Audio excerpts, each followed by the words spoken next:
अभी कुछ दिन पहले ही कांग्रेस नेत्री पूनम पंडित और समाजवादी पार्टी के नेता दीपक गिरी की सगाई मीडिया में सुर्खियों में आई। लेकिन ये सगाई एकदम से विवादों में आ गई जब एक पीड़िता ने सामने आकर ये कहा कि दीपक गिरी ने पिछले 4.5 साल से उनका शारीरिक शोषण किया है। शारीरिक शोषण ही नहीं, उनका आर्थिक शोषण भी दीपक गिरी 4.5 साल से करता आ रहा था। पीड़िता ने इस मामले में पूनम पंडित और दीपक गिरी के खिलाफ एक एफआईआर भी कराई, जिसकी पुलिस अभी जांच कर रही है। हमारे साथ इस मामले में पीड़िता मौजूद है। जानेंगे पूरा मामला, आखिर ये क्या था और कैसे नौबत आई कि पूनम पंडित और दीपक गिरी के ऊपर इनको मुकदमा दर्ज कराना पड़ गया।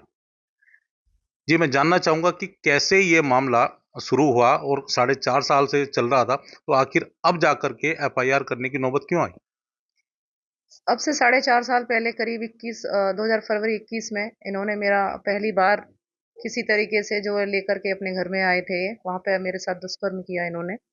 और उसमें कुछ फोटो वीडियोस इन्होंने मेरे बनाए जो न्यूड थे, जो अश्लील थे। उनकी वायरल करने की धमकी, मेरे पति को भेजने की धमकी दे करके ये 4.5 साल तक मेरा आर्थिक और शारीरिक शोषण कई बार कर चुके हैं। और जो आर्थिक शोषण इन्होंने किया है उसके सबके ट्रांजैक्शन डिटेल है मेरे पास। मैं अपने जांच अधिकारी को वो सबमिट करूंगी।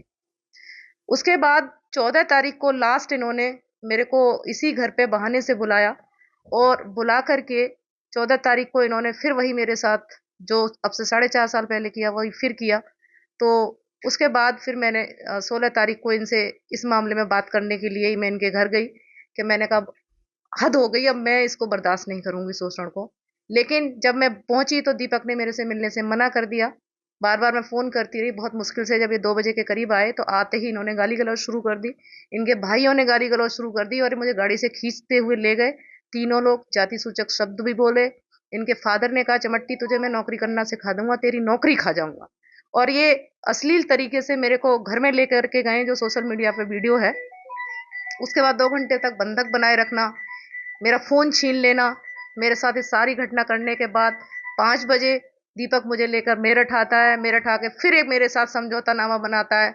लेकिन जब तक भी मुझे ये जानकारी नहीं थी कि पूनम की सगाई हो चुकी है दीपक के साथ, मुझे इस विषय में कोई जानकारी नहीं थी।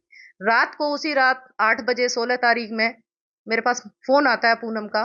बोलती है, मैं पूनम बोल रही हूँ और मैं दीपक की मंगेतर हूँ। मैंने कहा, कौन पूनम के? मैं दीपक की मंगेतर। बताइए, मैंने आपको क्या बात करनी है और आपको नंबर कहाँ से मिला? कहती हैं, दीपक से मुझे नंबर मिला है और तुम जो है दीपक के खिलाफ कोई वीडियो जो है, जो आज घटना घटी है, मुझे वो जानकारी है उसकी। उसके संबंध में आप किसी ने मीडिया से मिलेंगी, ना कोई फोटो बनाएंगी, ना वीडियो डालेंगी उस पर, और ना कोई कंप्लेंट करेंगी। तो यहाँ से पूनम की शुरुआत होती है, क्योंकि दबाव देती है मेरे साथ। जो मैंने उनको बताया, मैंने सारी स्थिति उनको बताई। 4.5 साल से जिस तरह से मेरा शोषण हुआ, आर्थिक, शारीरिक, सब उनको बताया। उन्होंने मुझे आश्वासन दिया कि मैं 2 दिन बाद आ रही हूँ, बिहार चुनाव में हूँ। मैंने कहा, आप लोकेशन भेज दीजिए, बिहार चुनाव में है। तो इन्होंने लोकेशन नहीं भेजी। तो वहां भी मुझे इन पर शक हुआ थोड़ा सा। फिर ये 19 तारीख को मेरे से कहती हैं कि अकेली मिलने बिग बाइट रेस्टोरेंट पे आप आइए। तो मैंने कहा, ठीक है, मैं अकेले तो नहीं आऊंगी, अपने परिवार के साथ आऊंगी। मैं परिवार के साथ जब मिलने पहुंचती हूँ अपनी बहन और बहनोई के साथ, और ड्राइवर भी था मेरा, तो ड्राइवर को ये अंदर नहीं आने देती हैं बिग बाइट रेस्टोरेंट में। कहती हैं, ड्राइवर को आप बाहर रखिए, आपकी बहन आ सकती है। बहनों को मेरे को दूर बिठाया इन्होंने।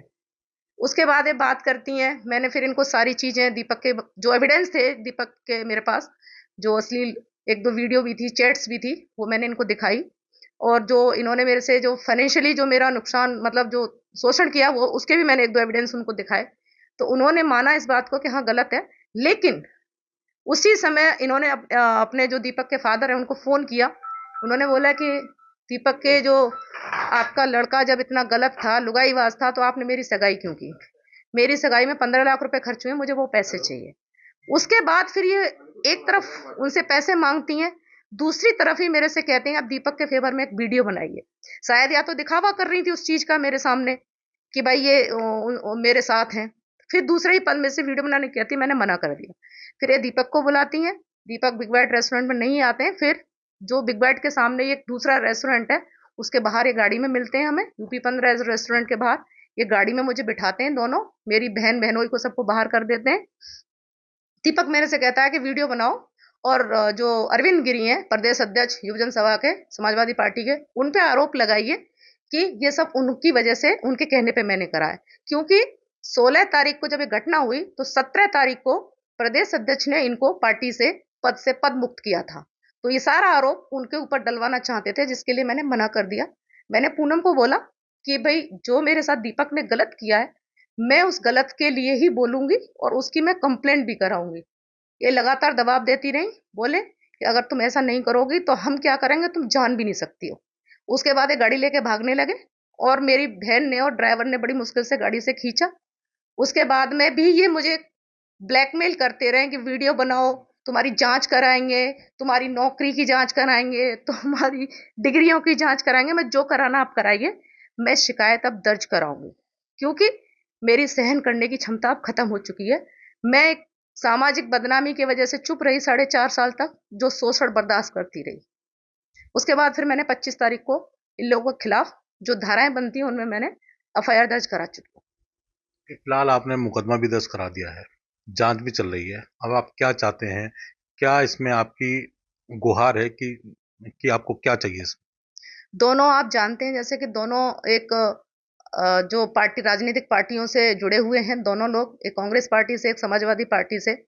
तो ऐसी स्थिति में ये सब चीजों का मेरे पे प्रयोग करेंगे, बल का भी करेंगे, मेरे पे दबाव बनाएंगे मुकदमा वापस लेने का। मुझे इनसे ये भी डर है कि मेरी हत्या भी करा सकते हैं, मेरे बच्चों के साथ भी कुछ गलत कर सकते हैं।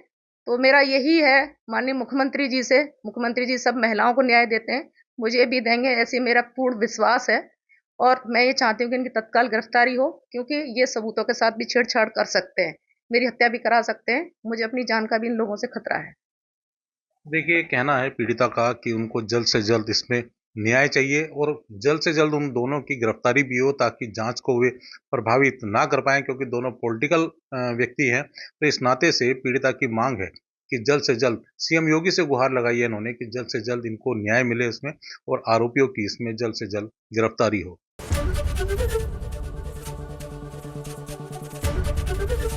एबीपी गंगा, खबर आपकी, जुबान आपकी।